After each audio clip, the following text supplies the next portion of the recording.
नमस्कार। आज हम बात करेंगे औपनिवेशिक भारत के उन संघर्षों की जो किसानों और आदिवासियों ने अपनी जमीन और पहचान के लिए लड़े थे। ये उनकी कहानी है। जरा एक पल के लिए सोचिए, क्या होता है जब किसी के जीने का तरीका ही खतरे में पड़ जाए, जब उसकी पहचान ही उससे छीनी जा रही हो। औपनिवेशिक भारत में लाखों लोगों के लिए इस सवाल का एक ही जवाब था, विद्रोह। और ये सिर्फ एक विद्रोह नहीं था, ये अपनी जड़ों को बचाने की एक जबरदस्त लड़ाई थी। तो चलिए समझते हैं कि ये सब शुरू कैसे हुआ। अंग्रेजी हुकूमत के आने से ऐसा क्या बदला कि किसानों और जंगल में रहने वाले आदिवासियों की जिंदगी में इतनी बड़ी हलचल मच गई। असल में उन पर एक साथ 3 बड़े बोझ आ पड़े थे। पहला, जमीन का बहुत ज्यादा लगान जो चुकाना नामुमकिन सा था। दूसरा, जमींदारों और साहूकारों का जुल्म। और तीसरा, जंगल पर लगाए गए नए कानून जिसने आदिवासियों से उनके घर ही छीन लिए थे। तो पहले बात करते हैं किसानों की। उन्होंने इस जुल्म के खिलाफ आवाज कैसे उठाई? अक्सर इन आंदोलनों की शुरुआत किसी करिश्माई नेता के आने से होती थी, जैसे 1917 में चंपारण में हुआ। महात्मा गांधी ने वहां नील की खेती करने वाले किसानों के हक में आवाज उठाई, और ये भारत में उनके सत्याग्रह की पहली बड़ी जीत थी। और ये सिलसिला यहीं नहीं रुका। ठीक 1 साल बाद 1918 में गुजरात के खेड़ा में किसान गांधी जी और सरदार पटेल के साथ खड़े हो गए। उनकी मांग थी कि अकाल के समय उनसे टैक्स न वसूला जाए। इन जीतों से किसानों का हौसला बढ़ा। और फिर आया बारडोली सत्याग्रह, जो एक मील का पत्थर बन गया। जब लगान 30% बढ़ा दिया गया तो लोगों ने वल्लभ भाई पटेल के नेतृत्व में आंदोलन छेड़ दिया, और यहीं से जनता ने उन्हें सरदार की उपाधि दी। ये स्लाइड एक बहुत ही दिलचस्प बात दिखाती है। देखिए, किसानों के विरोध करने के तरीके भी कितने अलग-अलग थे। एक तरफ गुजरात में बारडोली का अहिंसक आंदोलन था, जहां टैक्स देने से मना कर दिया गया। तो दूसरी तरफ बंगाल का तेभागा आंदोलन था, जहां बटाईदारों ने सीधी कार्रवाई करते हुए फसल पर अपना हक जताया।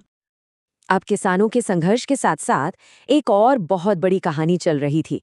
ये कहानी थी भारत के आदिवासी समुदायों की, जो अपने पुश्तैनी हकों के लिए लड़ रहे थे। यहाँ एक बहुत ज़रूरी फ़र्क है। किसान जो थे वो सिस्टम के अंदर रहकर आर्थिक शोषण के खिलाफ लड़ रहे थे, ज़्यादा लगान, साहूकारों का कर्ज, इन सब से। पर आदिवासी समुदाय, वो तो अपनी पूरी जीवन शैली, अपनी पूरी दुनिया को बचाने की लड़ाई लड़ रहे थे। कई आदिवासी विद्रोहों के केंद्र में एक शब्द बार बार आता है, दिकू। इसका मतलब था बाहरी लोग।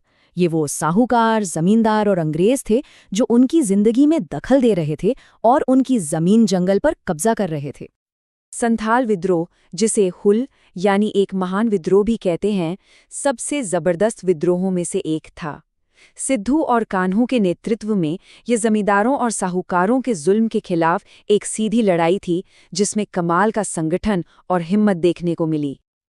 और फिर साल 1899 में हुआ उलगुलान, यानी महान हलचल। इसके नेता थे बिरसा मुंडा। उनका सपना था बाहरी शासन को खत्म करके एक मुंडा राज की स्थापना करना। अब जो सबसे दिलचस्प बात है वो ये है कि ये सब अलग-थलग घटनाएं नहीं थी। सोचिए, ये पूरे भारत में फैले एक बड़े विद्रोह के अलग-अलग धागे थे, जो एक साथ एक बड़ी तस्वीर बना रहे थे।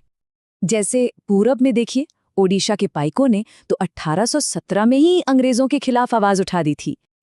वहीं पश्चिम में पश्चिमी घाट के रामोसी लोग नई वन और राजस्व नीतियों के खिलाफ लड़ रहे थे।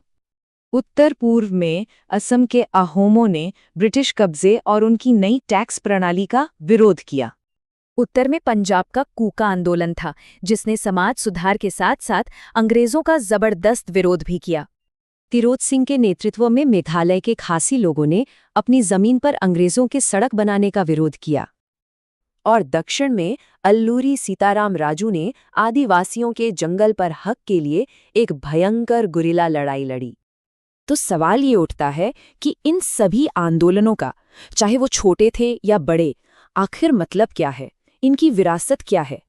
ये सभी आंदोलन न्याय, सम्मान और अधिकारों की एक कभी ना खत्म होने वाली कहानी है।